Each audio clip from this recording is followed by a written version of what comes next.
Prologue, 2010. She stands at the hairpin turn on Knight Road. The forest is dark here, even in midday. Ancient, towering evergreens grow in dense thickets on either side, their mossy, spear-like trunks rising high enough into the summer sky to block out the sun. Shadows lie knee-deep along the worn ribbon of asphalt. The air is still and quiet, like an indrawn breath. Expectant. Once, this road had simply been the way home. She'd taken it easily, turning onto its potholed surface without a second thought, rarely, if ever, noticing how the earth dropped away on either side. Her mind had been on other things back then, on the minutiae of everyday life, chores, errands, schedules. Of course, she hadn't taken this route in years. One glimpse of the faded green street sign had been enough to make her turn the steering wheel too sharply. Better to go off the road than to find herself here, or so she'd thought until today. People on the island still talk about what happened in the summer of '04. They sit on bar stools and in porch swings and spout opinions, half-truths, making judgments that aren't theirs to make. They think a few columns in a newspaper give them the facts they need, but the facts are hardly what matter. If anyone sees her here, just standing on this lonely roadside in a pocket of shadows, it will all come up again. They'll remember that night so long ago when the rain turned to ash. Part 1. Midway upon the journey of our life, I found myself within a forest dark, for the straightforward pathway had been lost. Dante Alighieri, The Inferno. Lexi Baill studied a Washington state map until the tiny red geographical markings shimmied in front of her tired eyes. There was a vaguely magical air about the place names. They hinted at a landscape she could hardly imagine, of snow-draped mountains that came right down to the water's edge, of trees as tall and straight as church steeples, of an endless, smogless blue sky. She pictured eagles perched on telephone poles and stars that seemed close enough to grasp. Bears probably crept through the quiet subdivisions at night, looking for places that not long ago had been theirs. Her new home. She wanted to think that her life would be different there. But how could she believe that, really? At 14, she might not know much, but she knew this. Kids in the system were returnable, like old soda bottles and shoes that pinched your toes. Yesterday, she had been wakened early by her caseworker and told to pack her things. Again. "I have good news," Miss Waters had said. Even half asleep, Lexi knew what that meant. "Another family? That's great. Thanks, Miss Waters." "Not just a family, your family." "Right, of course. My new family. It'll be great." Miss Waters made that disappointed sound, a soft exhalation of breath that wasn't quite a sigh. "You've been strong, Lexi, for so long." Lexi tried to smile. "Don't feel bad, Miss W. I know how hard it is to place older kids. And the Rexler family was cool. If my mom hadn't come back, I think that one would have worked out. None of it was your fault, you know." "Yeah," Lexi said. On good days, she could make herself believe that the people who returned her had their own problems. On bad days, and they were coming more often lately, she wondered what was wrong with her, why she was so easy to leave.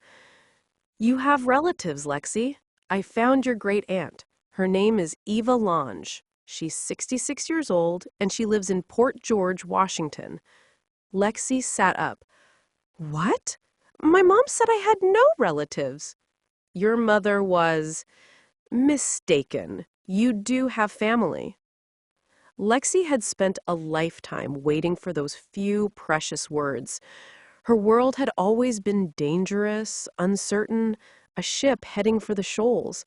She had grown up mostly alone, among strangers, a modern-day feral child fighting for scraps of food and attention, never receiving enough of either. Most of it she'd blocked out entirely, but when she tried, one of the state shrinks made her try, she could remember being hungry, wet, reaching out for a mother who was too high to hear her or too strung out to care. She remembered sitting for days in a dirty playpen, crying, waiting for someone to remember her existence. Now she stared out the dirty window of a Greyhound bus. Her caseworker sat beside her, reading a romance novel. After more than 26 hours en route, they were finally nearing their destination. Outside, a steel wool sky swallowed the treetops. Rain made squiggling patterns on the window, blurring the view. It was like another planet here in Washington. Gone were the sun-scorched, bread-crust-colored hills of Southern California and the gray crisscross of traffic-clogged freeways. The trees were steroid big. So were the mountains. Everything seemed overgrown and wild. The bus pulled up to a squat, cement-colored terminal and came to a wheezing, jerking stop. A cloud of black smoke wafted across her window, obscuring the parking lot for a moment. Then the rain pounded it away. The bus doors whooshed open. Lexi? She heard Ms. Waters' voice and thought, "Move, Lexi," but she couldn't do it. She looked up at the woman who had been the only steady presence in her life for the last 6 years. Every time a foster family had given up on Lexi, returned her like a piece of fruit gone bad, Ms. Waters had been there, waiting with a sad little smile. It wasn't much to return to, maybe, but it was all Lexi knew. And suddenly she was afraid to lose even that small familiarity. "What if she doesn't come?" Lexi asked. Ms. Waters held out her hand with its veiny, twig-like fingers and big knuckles. "She will."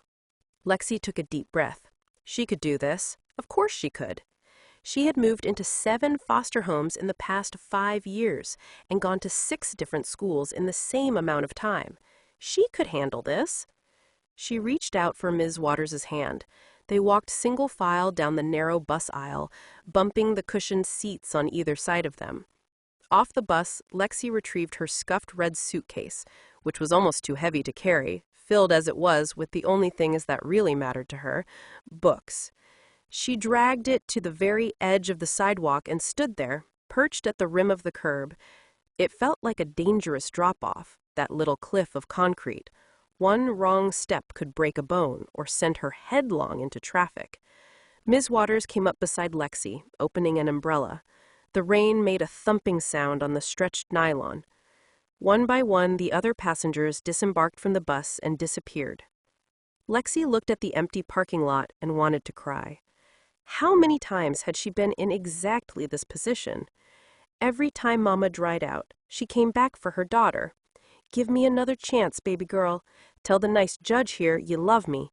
I'll be better this time. I won't forget about you no more." And every time, Lexi waited. She probably changed her mind. "That won't happen, Lexi." "It could." "You have family, Lexi." Ms. Waters repeated the terrifying words, and Lexi slipped. Hope tiptoed in. "Family." She dared to test out the unfamiliar word. It melted on her tongue like candy, leaving sweetness behind. A banged-up blue Ford Fairlane pulled up in front of them and parked. The car was dented along the fender and underlined in rust. Duct tape crisscrossed a cracked window. The driver's door opened slowly and a woman emerged. She was short and gray-haired, with watery brown eyes and the kind of diamond-patterned skin that came with heavy smoking. Amazingly, she looked familiar, like an older, wrinkled version of Mama. At that, the impossible word came back to Lexi, swollen now with meaning. Family. "Alexa?" the woman said in a scratchy voice. Lexi couldn't make herself answer. She wanted this woman to smile or maybe even hug her, but Eva Lange just stood there, her dried apple face turned into a deep frown. "I'm your great-aunt, your grandmother's sister." "I never knew my grandmother," was all Lexi could think of to say. "All this time I thought you were living with your daddy's people." "I don't have a dad. I mean, I don't know who he is. Mama didn't know." Aunt Eva sighed. "I know that now, thanks to Ms. Waters here. Is that all your stuff?" Lexi felt a wave of shame. "Yeah." Miss Waters gently took the suitcase from Lexi and put it in the back seat.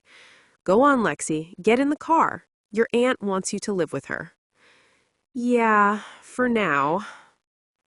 Miss Waters pulled Lexi into a fierce hug, whispering, "Don't be afraid."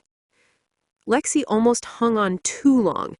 At the last second, before it turned embarrassing, she let go and stumbled free.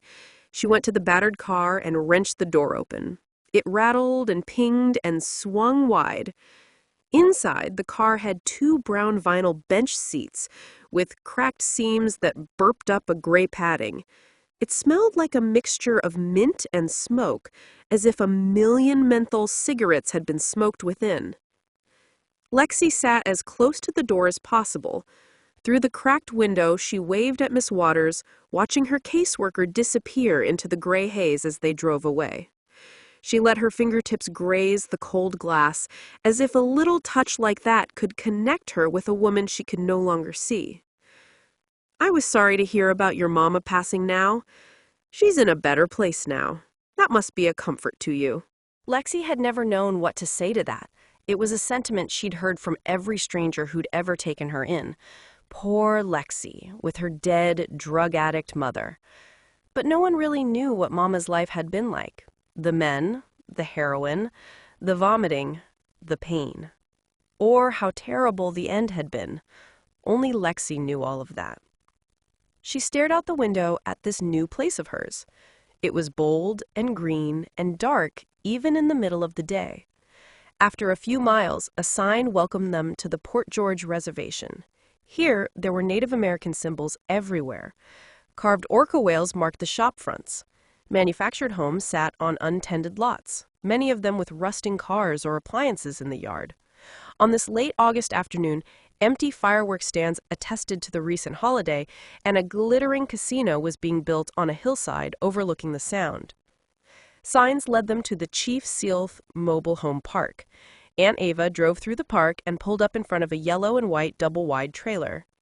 In the misty rain, it looked blurred somehow, rounded with disappointment.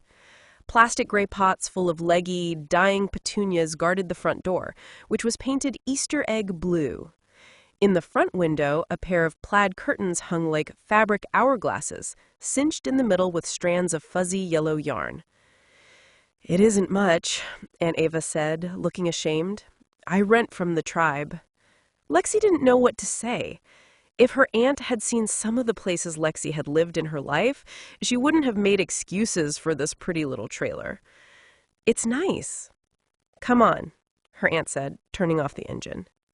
Lexi followed her aunt across a gravel path and up to the front door. Inside, the mobile home was neat as a pin. A small L-shaped kitchen sidled up to a dining area that held a yellow speckled formica and chrome table with 4 chairs. In the living room, a plaid love seat and 2 blue vinyl lazy boys faced a TV on a metal stand.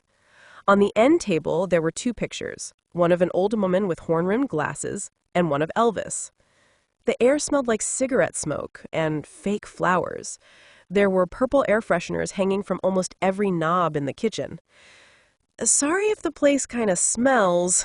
I quit smoking last week when I found out about you," Aunt Ava said, turning to look at Lexi.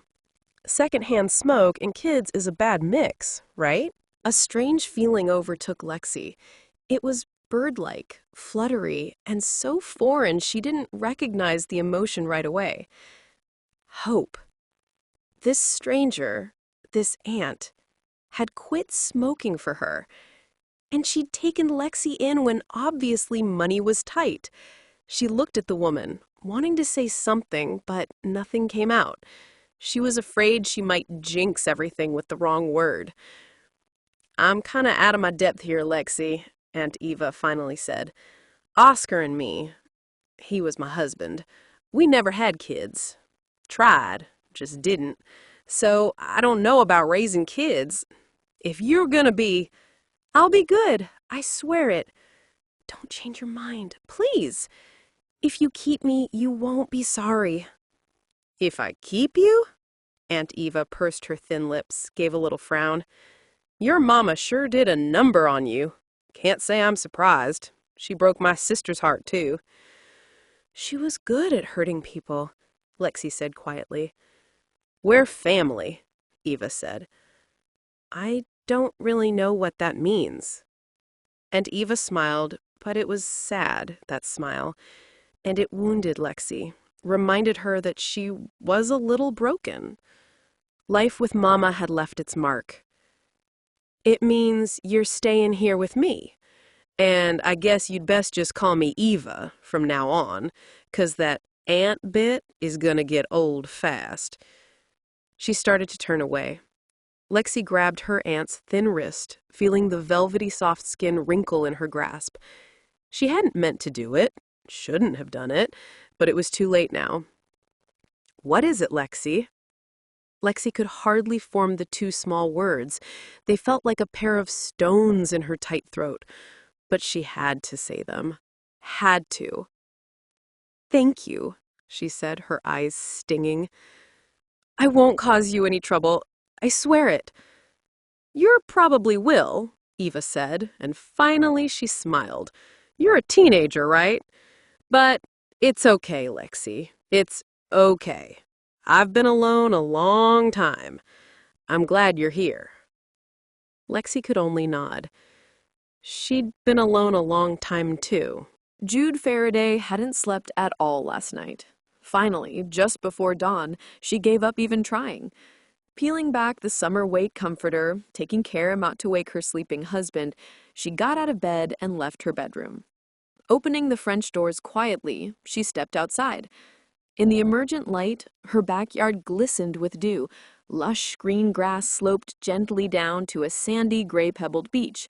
Beyond it, the sound was a series of charcoal-colored waves that rolled and rolled, their peaks painted orange by the dawn. On the opposite shore, the Olympic mountain range was a jagged line of pink and lavender. She stepped into the plastic gardening clogs that were always by the door and went into her garden. This patch of land was more than just her pride and joy. It was her sanctuary. Here, hunkered down in the rich black earth, she planted and replanted, divided and pruned. Within these low stone walls, she had created a world that was wholly defined by beauty and order. The things she planted in this ground stayed where she put them. They sent out roots that ran deep into this land. No matter how cold and bitter the winter or how driving the rainstorms, her beloved plants came back to life, returning with the seasons. You're up early? She turned.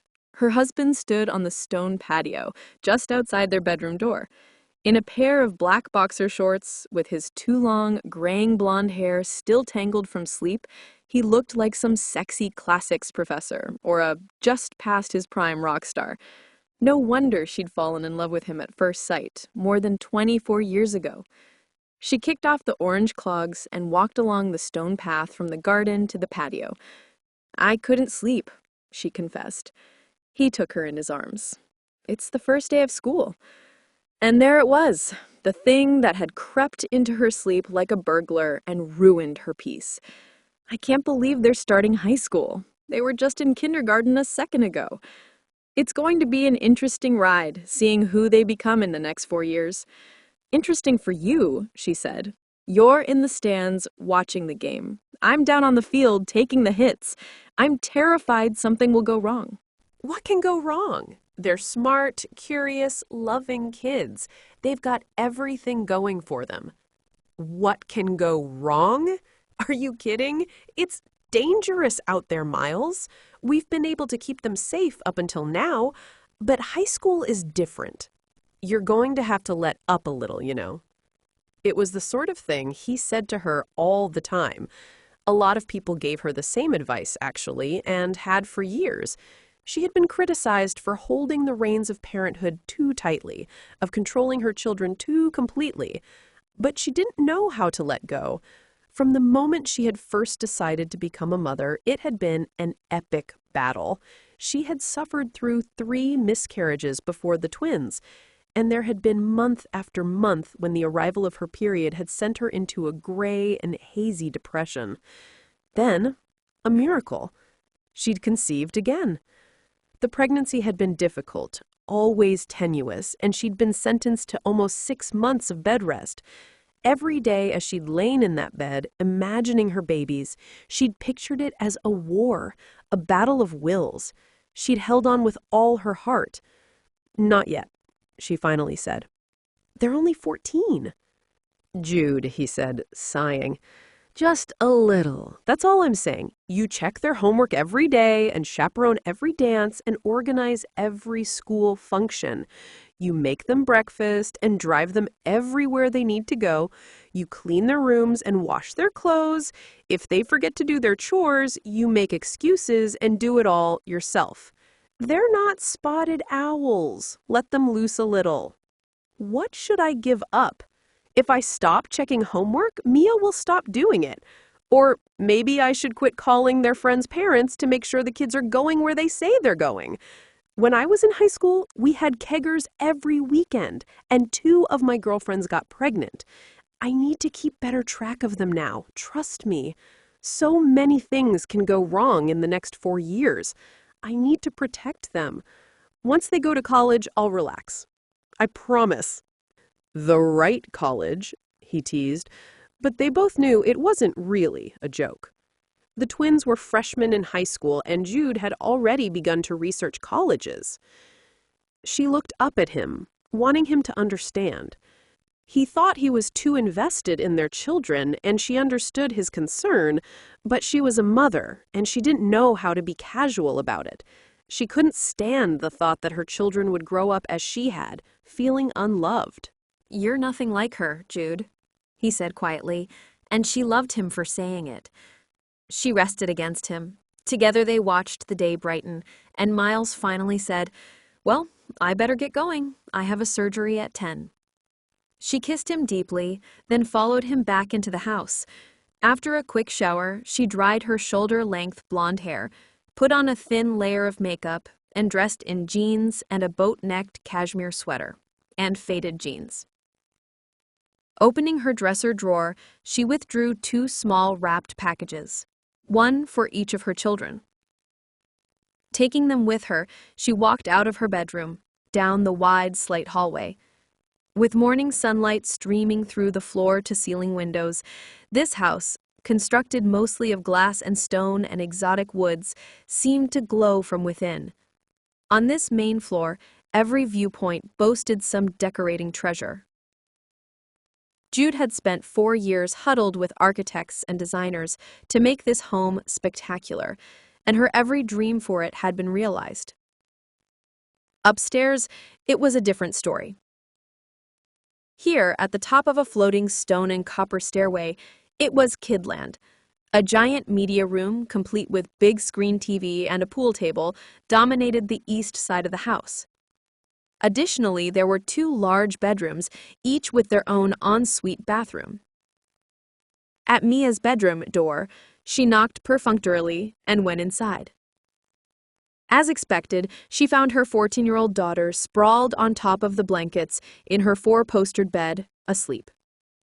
There were clothes everywhere, like shrapnel from some mythic explosion, heaped and piled and kicked aside.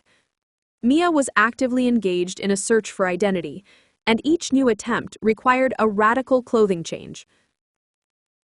Jude sat down on the edge of the bed and stroked the soft blonde hair that fell across Mia's cheek. For a moment, time fell away. Suddenly, she was a young mother again, looking down at a cherubic girl with corn silk hair and a gummy grin who'd followed her twin brother around like his shadow. They'd been like puppies, scrambling over each other in their exuberant play, chattering nonstop in their secret language, laughing, tumbling off sofa and steps and laps. From the very start, Zach had been the leader of this pair. He'd spoken first and most often. Mia hadn't uttered a real word until after her 4th birthday. She hadn't needed to. Her brother was there for her. Then and now. Mia rolled over sleepily and opened her eyes, blinking slowly. Her pale, heart-shaped face, with its gorgeous bone structure, inherited from her father, was an acne battlefield that no amount of care had yet been able to clear. Multicolored rubber bands looped through her braces. "Hola, madre." It's the first day of high school. Mia grimaced. Shoot me. Really? It'll be better than middle school. You'll see. Says you. Can't you homeschool me? Remember 6th grade when I tried to help you with your math homework? Disaster, Mia said glumly. It could be better now, though. I wouldn't get so mad at you. Jude stroked her daughter's soft hair. You can't hide out from life, Poppet. I don't want to hide out from life, just from high school. It's like swimming with sharks, Mom, honest. I could lose a foot. Jude couldn't help smiling. See, you have a great sense of humor. That's what they say when they're trying to set up an ugly girl. Thanks, Madre. And who cares anyway? It's not like I have friends. Yes, you do. No, Zach has friends who try to be nice to his loser sister. It's not the same thing. For years, Jude had moved heaven and earth to make her children happy. But this was a one battle she couldn't fight. It wasn't easy to be the shy twin sister of the most popular boy in school. I have a present for you. Really? Mia sat up. What is it? Open it. Jude offered the small wrapped box. Mia ripped open the box. Inside lay a thin, pink leather diary with a gleaming brass lock. I had one when I was your age, and I wrote down everything that happened to me. It can help, writing stuff down. I was shy too, you know. But you were beautiful. You're beautiful, Mia. I wish you saw that. Yeah, right. Zits and braces are all the rage. Just be open to people, okay, Mia? This is a new school. Make it a new opportunity, okay? Mom, I've been going to school with the same kid since kindergarten. I don't think a new address is going to help. Besides, I tried being open with Haley, remember? That was more than a year ago, Mia. It does no good to focus on the bad things that happen. Today is the first day of high school, a new start. Okay, Mia tried gamely to smile. Good. Now get out of bed. I want to get to school early today so I can help you find your locker and get you settled into first period. You have Mr. Davies for geometry. I want him to know how well you did on the Wassel test. You are not walking me into class, and I can find my locker by myself too. Intellectually, Jude knew that Mia was right, but Jude wasn't ready to let go. Not yet. Too many things could go wrong. Mia was fragile, too easily flustered. What if someone made fun of her? A mother's job was to protect her kids, whether they wanted it or not. She stood up. I'll be practically invisible. You'll see. No one will even know I'm there. Mia groaned.